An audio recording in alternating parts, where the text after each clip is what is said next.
think the first thing is a regulation that is adapted to the real estate.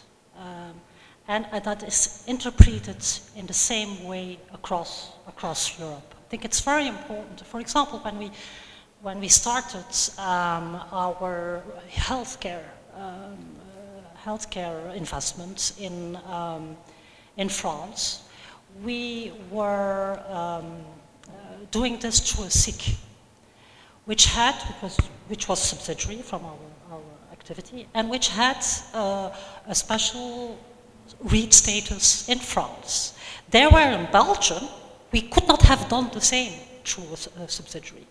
So I think the whole harmonization of our vehicles is something that it could be beneficial, could also create a more single approach to our investment vehicles into Europe. So that's definitely something that we could work on. Also, the second issue is the fact that I think the costs of the regulatory items are also very important.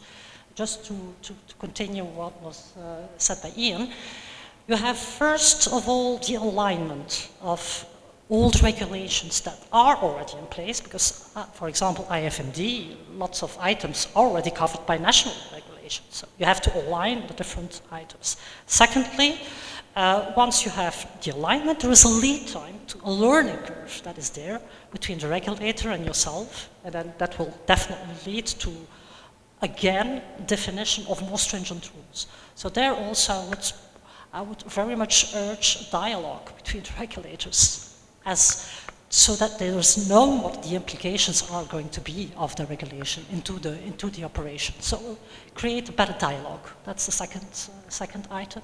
And then, as already mentioned, I think the access to capital, to equity capital, where we in continental Europe are still faced with preemptive rights to protect existing shareholders. I think there in Belgium we already shortened the period of the rights offers to 3 days, which makes the market risk for the price already reduced. But I think other countries are still facing that, so maybe there's another way that we can help the companies to raise equity. Those are the three, I would say, 3 domains that are very important. The only thing I would like from the regulators is standardization.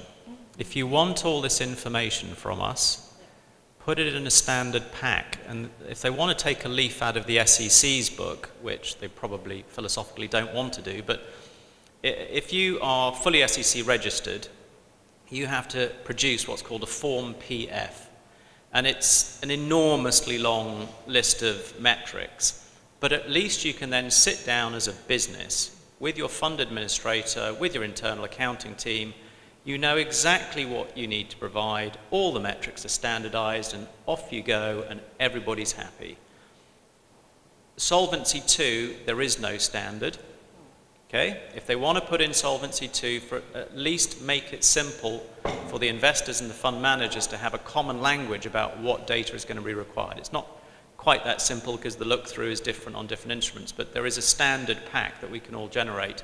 I think what INREV is doing with the SDDS initiative in terms of standardizing reporting formats, the INREV due diligence questionnaires, the more we can standardize, the more we can navigate the reporting aspects, because I do believe that's going to be the sting in the tail a few years from now, is just producing information that meets both the regulators and the investors' needs. Well, I already mentioned the percentages for real estate, 25% direct real estate, 39% listed, and 49% unlisted real estate. If you compare that with other equities, it's the same. It's 39% as well, and can be higher outside the European Union.